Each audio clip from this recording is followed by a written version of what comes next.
self-generating sensors.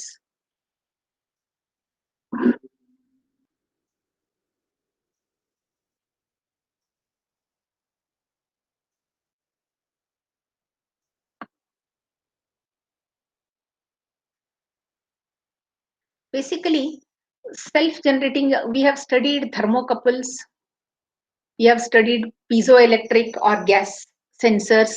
So many types of self-generating sensors we have studied in the second or third unit. Now, what exactly is the meaning of self-generating sensors and what are your earlier resistive sensors? Resistive sensors basically, they sense the change in some parameter, and because of that, the resistance of that material is changed. That you are sensing and again converting it back to that particular change.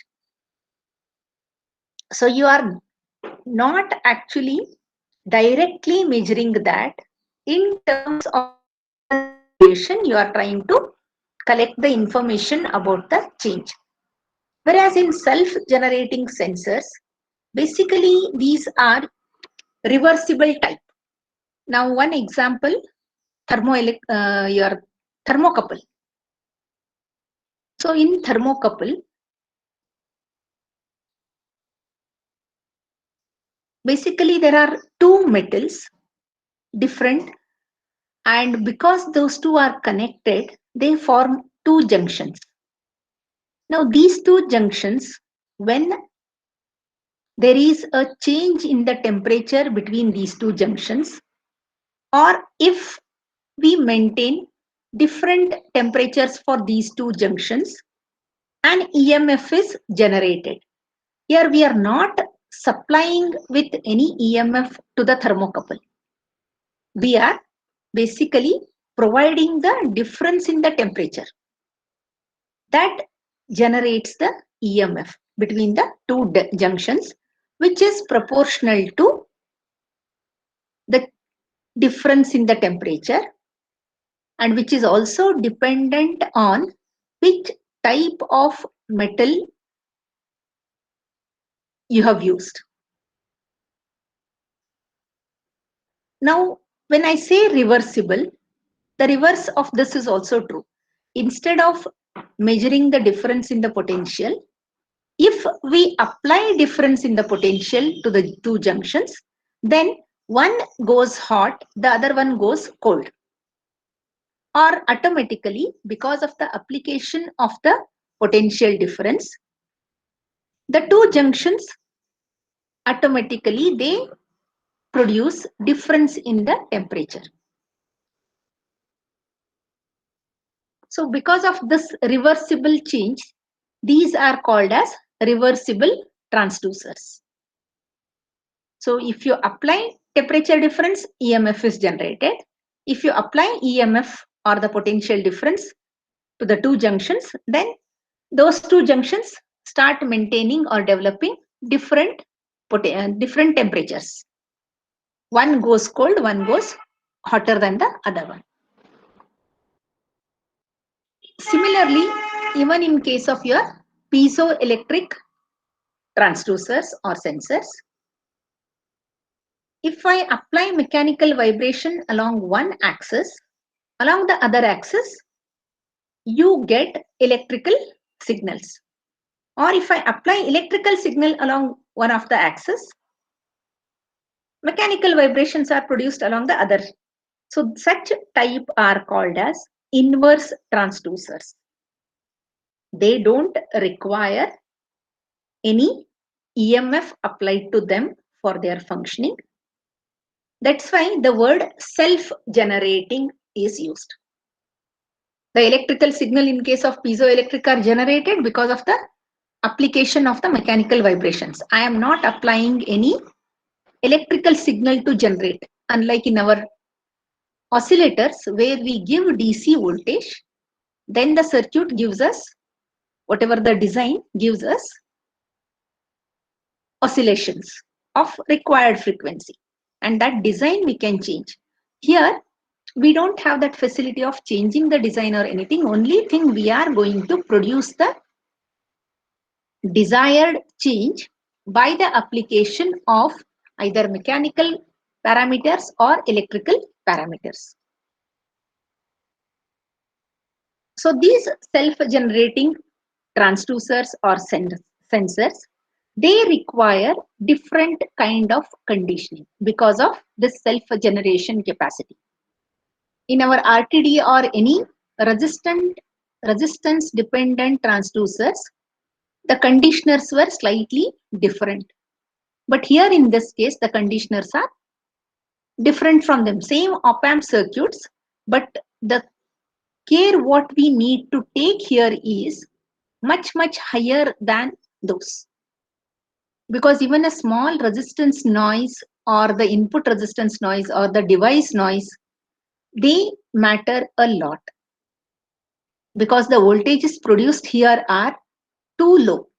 Thermocouple, I have often mentioned that it is few microvolts or millivolt level voltages are produced. Sometimes if that voltage is not sufficient enough for measurement, several thermocouples are connected in series and then the output is produced.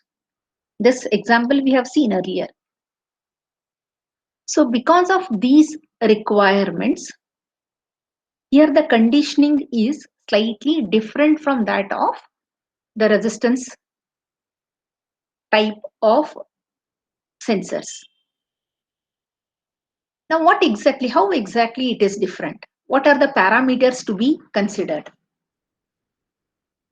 So basically here, whenever we make use of op-amps, we require some input resistance, some feedback resistance, plus the sources to give energy to the op-amp circuit.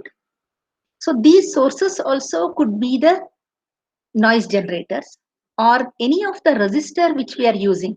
The resistors which are used are either carbon film or metal film or simple or carbon color coded resistors. So whatever is the type of resistor, they are sources of noise. Or with the increase or decrease in the temperature, the resistance changes.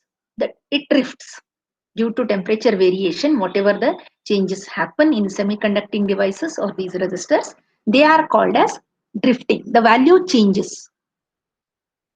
And also, usually whenever the resistor circuits are designed, we make use of standard values, not the one which we get after the design. We usually round it off to the nearest standard value. Because of this also, there is a signal variation introduced. This happens because the standard values we are using, all the values of resistors are not available. Sometimes the series parallel combinations, they give us the nearest values of the resistors. So because of this also, noise is or variation in the signal level is introduced. Because of this also, the output whatever we calculate as per our calculations, they don't match. The next reason is we are making use of the semiconducting devices.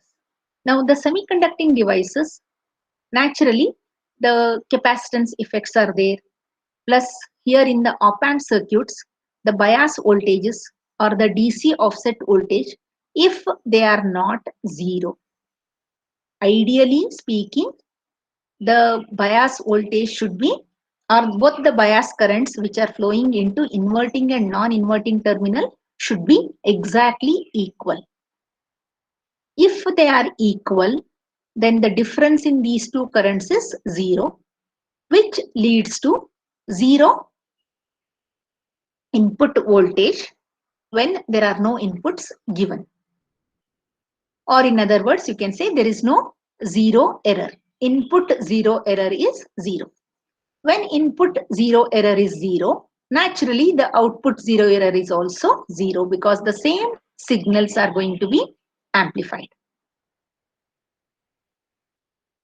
So this is one reason where the bias voltages are different, which lead to difference in the bias currents. Now, one more reason bias voltage can be different is not necessarily because of the bias currents, but also the input resistors if they are of not equal value. Then also there could be a difference in the potentials available at the two terminals, or this may give rise to input DC offset. So this offset voltage has to be reduced regularly. If it is not regularly reduced to zero at regular intervals, because it can vary with time. Today, whatever is the bias voltage, tomorrow the same bias voltage or the DC offset may not be there. So this DC offset has to be regularly maintained or reduced to zero. If this DC offset is not maintained at zero, this also gets introduced as the bias voltage at the two input terminals, and as a result, the difference gain AD increases tremendously. If it is additive, if it is subtractive type, it reduces the final output.